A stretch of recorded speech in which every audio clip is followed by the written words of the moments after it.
Today I am going to be showing you how to maximize and increase your maximum stamina and recovery stamina in Enshrouded. Now there's a few ways that this works, mainly by food, skill points, armor and rested buff, but I'm going to go over each of these in a bit of detail and just give you a very good overview of how you can actually increase your stamina, which is of course used for running, gliding, mining, chopping wood, and of course blocking attacks, which is a crucial one there. If you do find this video useful and helpful, make sure to drop me a like and a subscribe down below to stay up to date with all of my new Enshrouded content as it drops, and let's jump into the video. So first things first, comfort and the rested buff. As you can see in the top left of my screen, my rested is now going up, and you can see here that you have three different tick boxes. One is sheltered, one is warmth, and one is comfort.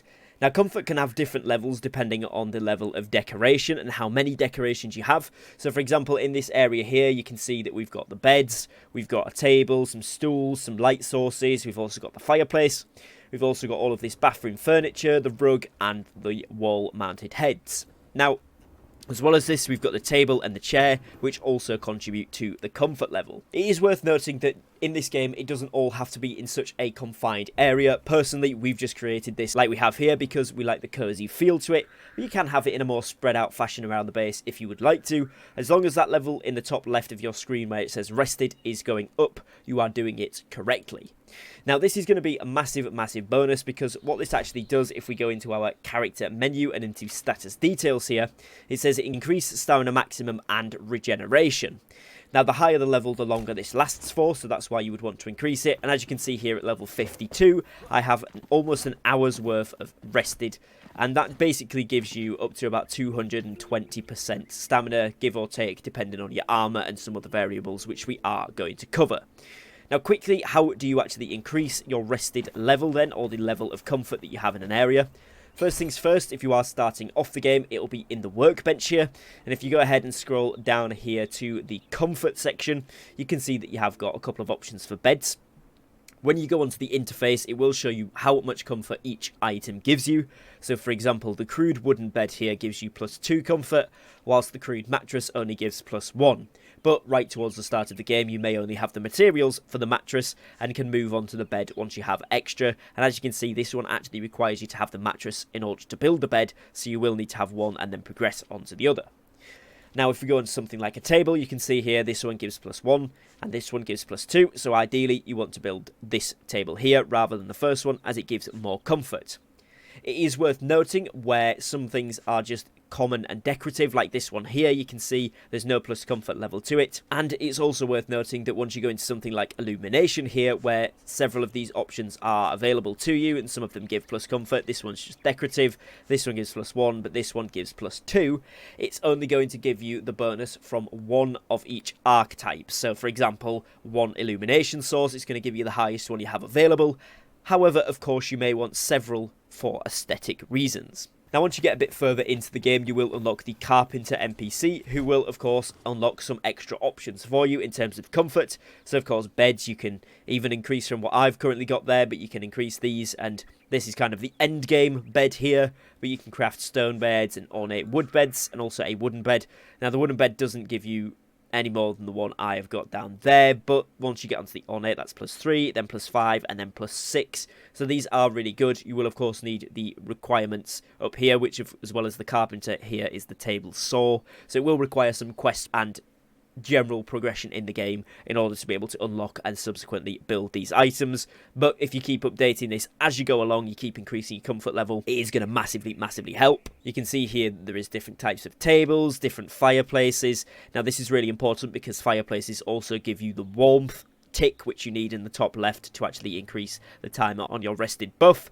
And then you've got things like chairs, benches, bathroom. Now bathroom is an interesting one because each of these individual items will increase the level of comfort, so it's worth putting each of these down. Obviously things here like the wooden lavatory and then the stone lavatory, it's going to take the stone one if you've got both placed. Same with the wooden bathtub versus the copper bathtub, it is going to be the higher level one. And of course the sink, you've got a wooden version here and the stone version. But the shower is individual and that's going to count towards it, so it's worth building all of those. Illumination, again, you've got some different options here depending on what you would like to build, and each of them will increase the comfort level by a certain amount, so you want to get a lot of these down. Wall decorations, again, these are really important. And that is pretty much it for this guy. You can, of course, get decorative stuff, but that doesn't increase the comfort level. Now, something else people often miss out on when they're looking at the comfort level is going onto the hunter here and actually going down to carpets. So firstly, you can make the carpets like the rugs that we had down there as well. And on top of that, you can also make the wall decorations, which is where you get the wall-mounted heads. Each individual head gives you a different bonus. So this one I don't have already. This would give me +1. This one would give me +1. I already have this one, but I could upgrade it to the bronze version, and that would give me a +2 versus the one that I have. So again, essentially another net +1. So you can see even here on mine, when I've got almost an hour's worth of bonus, there is still improvements I could make. In other words, you don't need absolutely everything, but certainly get this timer up because it's quite easy to do so and will give you a massive, massive stamina boost in the game. Next then, we are going to be looking at food. Now, food is a really crucial point because whilst it doesn't always increase the max stamina, it can increase your stamina regen rate. And this is going to be really helpful for actually getting your stamina back more quickly and therefore being able to perform more actions with less of a downtime. Now, if we actually have a look here, you can see things like boiled eggs. These give stamina recharge, health recharge, and mana recharge. These are more of an end game thing, but they are very, very useful. You can also get things like sugarcane here, which is going to give you +15 stamina recharge, and also earlier game honey, which is also another +15 stamina recharge. When you're starting off, one of the easiest things to get your hands on is water, and this is going to be particularly useful because it gives you stamina recharge, but it also gives you +1 to endurance. So every point of endurance essentially increases your stamina. If we have a look onto the skill tree, you can see that endurance here, if you look on the first point of it, it says increases endurance attribute by 1, increases stamina by 10 per attribute. So if you want to have a quick look how much you've got, the hotkey for this is H. You can go ahead, press H, and look in the top right, you can see currently I have 5. But I'm going to show you a build later in the video that can really maximize this and make it work much better for you. Now, if we go over to the farmer, we can have a look here at a few different things. Firstly, you've got popcorn, which is a +7 stamina recharge. It requires corn and honey. You can then go on to sugar. This one is a +20, and this requires 2 sugar cane in order to make, which obviously they give +15. So this is going to be a bonus to it. And of course, then you can do the grilled yucca fruit, which is going to require the regular yucca fruit, just 1, and that also gives you a +20 stamina recharge. You also have a section here for endurance. Now, sort of the early to mid game, you're going to find chamomile, and I would definitely recommend planting this and getting this growing as soon as possible because chamomile tea is a very, very helpful thing to have on you. If you want to know more about farming, I have got a full guide up here on the channel, which you can check out, which goes in depth with all of that stuff. But essentially, this will give you health regeneration +5 and +2 endurance, so essentially 20 extra stamina. It does last for 35 minutes as well. And then when you get towards the mid to late game and you've found saffron, you can actually get yourself spiced tea, which gives you +5 endurance, which is essentially 50 extra stamina. This one is excellent. You're definitely going to want to start growing saffron as soon as you are able to because this is very, very helpful. It doesn't, however, give you the health regeneration, but by this point, armor should be pretty much covering that for you and things like your bandages, so you should be able to use this to get much more endurance, especially when you're doing things like gathering. It's also worth noting that on the healing tab here, you can see the fruit bowl, which again is more of an end game type item. This gives you both health regeneration and stamina recharge. Now, the next thing that I'm going to talk to you guys about is armor. Armor is going to be something that can definitely increase your stamina.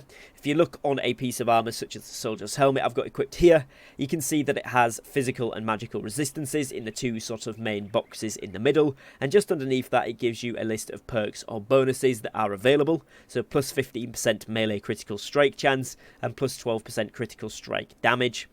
Some of the armors in the game, such as the chestplate here, will give you +24 stamina and 240 health.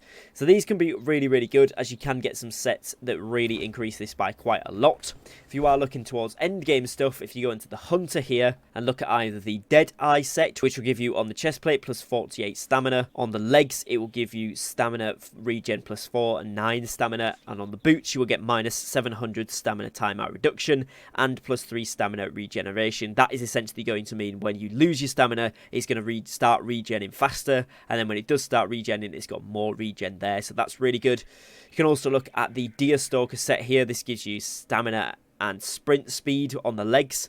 On the boots, stamina timeout reduction and stamina regeneration. On the chestplate, you're also going to get +48 stamina. Obviously, if you look through the sets that are available to you to craft, it will tell you the benefits, but these are going to be hugely beneficial in terms of getting some more stamina and some stamina regen and things like that. Once you have also hit the end game, you're looking at things like your Hawk chestplate here that you can find from looting. This is actually going to give you minus 31 stamina depletion for gliding. Now this is something we're going to talk about as well in a moment in terms of the talents and the skill points, but gliding is something that definitely depletes your stamina. Even when you've got the Ghost Glider, if you want to keep going for a while, we're going to talk about updraft and how that can work. So this could be a really good set to have on in terms of getting further with your glider. It's also worth noting that the Gloom Monarch trousers here give you plus 18 stamina as well, so that's something more sort of towards melee characters, I guess, but that would be another good one that you could have in there if you wanted a little bit more defense, physical as well, so that's another option for you. And one thing you definitely don't want to sleep on is rings. Here you can see we have the Ring of Stamina, which gives us plus 5 stamina and plus 5 stamina regeneration. This is going to be super useful for staying on top of having extra stamina, but also regenning it if you do run out of it. You can see you get similar things here for health, or like this one is endless life, so you can actually leech life chance when you're hitting enemies. But you can put stamina ones on to get a really nice build there and get loads of time, loads of extra stamina, and it's going to help you to regen faster. Now finally, I want to talk to you about talent points and perks then. So as you can see on the skill tree here, or the skills section, which is the hotkey H, there is several things that you can take to enable you to have essentially more stamina and increase your maneuverability in the game. Firstly, you've got to, of course, look at double jump. This is absolutely fantastic and really helps you to traverse the areas of Enshrouded much easier, which is extremely helpful. You also then have updraft. This one is fantastic because when you are gliding, you can use it to give you a boost in height. It does cost 120 mana, so if you are playing a melee build, you may only be able to do this once per flight session or per glide, but if you are playing something that has got a bit of mana with it, this will be much more accessible to you and you'll be able to get some nice boosts in there. Of course, each of the points that you put into the actual endurance will actually increase your stamina by 10 per attribute point as well. Like I said before, top right of your screen will show you how many total points you have. Now, some other good things that you can get here are Wanderlust. This one means that stamina consumption for sprinting on dirt roads is reduced from 90 to 80, and sprinting on stone roads from 75 to 50% consumption, which is going to give you a little bit of extra running. You've also got Swift Shot Sustenance. If you are playing with a bow, it gives you a 30% chance to spawn a stamina orb when defeating an enemy, so you don't run out of stamina quite as easily. Arachnoid here means that stamina consumption while climbing is reduced by 50%. Haven't found this one to be particularly useful when I've been out and about, because you can use the double jump to get most of the height up things that you need to climb, but it's not a bad one if you are finding climbing difficult. Sweet Tooth is really good because stamina regeneration of sweets is increased by 50%, making them a lot more effective, so when you are pairing it with the food tips that I showed you before, this one is great. And on top of that, you can also get Dessert Stomach here, which is you gain 1 additional food slot, meaning that you can have things like the chamomile tea or indeed the spice tea active with things like the sugar, and still have something that boosts your constitution and then your damage, all at the same time. Now, while these aren't directly linked to stamina, it is worth noting that you can get Lumberjack here, which is felling axes do 30% more damage against wooden objects, including trees. This is particularly useful because obviously if you are using your stamina to go out and gather, this is going to mean you're going to gather things more quickly and as such use less stamina. And you can also get the same one here for Mason, which means that the pickaxe does 30% more damage to stone objects, including resource veins.